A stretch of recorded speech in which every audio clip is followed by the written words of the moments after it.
òṣèré tíátà Lálá lérí sọ́mọ rẹ̀ tó ṣẹ̀ṣẹ̀ kẹ́kọ̀ọ́ jáde.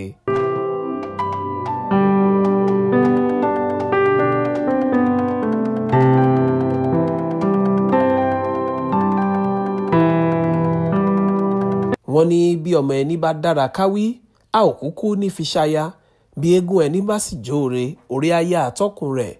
ọmọ bíbí inú ògbóǹtarìgì òṣèré àti adarí eré àgbéléwò tó làmìlaka Muyideen Ọládàpọ̀ tí ọ̀pọ̀ àwọn èèyàn túmọ̀ sí Lálá ló kẹ́kọ̀ọ́ jáde lókè òkun.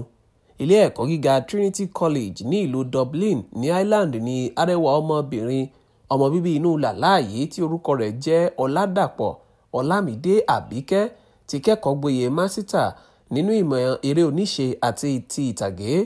ọmọ táwọn wí yìí fakọyọ púpọ̀, ó rọ́wọ́ mú dáadáa. ìpele àmì distinction tó jẹ́ ìpele tó dára jùlọ ló gbé jáde. ṣe inú ẹni kì í dùn kápá mọ́ra.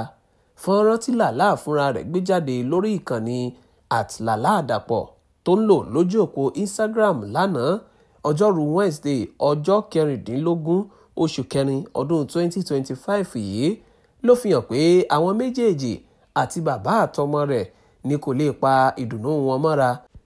láti ìgbà tí àwọn àṣẹ̀ṣẹ̀ kẹ́kọ̀ọ́ jáde náà ti ń tò lọ́wọ̀ọ̀wọ́ sórí pẹpẹ títí wọ ìgbà tí wọ́n yan jáde ni Ọlámídé ti ń rẹ́rìn músẹ́músẹ́ tí bàbá rẹ̀ kò sì jẹ́ kí àwọn àkókò mánigbàgbé náà ó lọ lásán pẹ̀lú bó ṣe ń ká fọ́nrán bí nǹkan ti ń lọ sílẹ̀ látọ̀ọ̀kan níbi tó fìkàlẹ̀ sí lábala ibi tí àwọn èrò abánikẹ́yẹ wà. lẹ́yìn gbogbo ètò ìkẹ́kọ̀ọ́jáde ti ilé ẹ̀kọ́ náà ni Lálá àti ọmọ rẹ̀ Ọlámídé bá bọ́ síta láti ya àwòrán àti fọ́nrán fún ìrántí. níbẹ̀ ni ọmọ ti bọ́ fìlà táwọn àṣẹ̀ṣẹ̀ kẹ́kọ̀ọ́jáde máa ń dé tó sì fi dé bàbá rẹ̀ lórí pẹ̀lú ìwé ẹ̀rí náà tó tún gbé dání. àsìkò yìí wúni lórí jọjọ, èèyàn ó fẹ́ lè máa fi ẹkún ayọ̀ kọrin pé ìwé lọmọ mi máa kà ó, ìwé lọmọ mi máa kà ó. ń ṣe lórí èèyàn ó tún yàtọ̀ pé lóòótọ́ ni pé ọmọ péjú aṣọ lọ nínú ọ̀rọ̀ tí Lálá kọ lórí Instagram láti kí ọmọ rẹ̀. ó lọ báyìí pé èyí jẹ́ àṣeyọrí tó wúni lórí jọjọ, ó ní ìgboyà àti ìkápá, ó rẹwà ó sì lè ṣe àṣeyọrí lórí ohunkóhun tí ọkàn rẹ̀ bá fẹ́. ó mà lẹ́wà gẹ́gẹ́ bí ọmọbìnrin, mo sì ní ìwúrí ńlá nínú ọ̀nà ìyanu tí ò ń gbàdàgbà. láti kékeré tó ti wà yìí ló ti kún fún ọgbọ́n, ojú àánú àti ìgboyà. ó kú oríire ọmọ mi, ó ṣeun tó jẹ́ ìdáhùn sí ẹ̀bẹ̀ àdúrà tí n kò mọ̀ pé mo gbà. Olúwa túbọ̀ máa tọ́ ẹ sọ́nà, ohun gbogbo ló jẹ́ sí mi.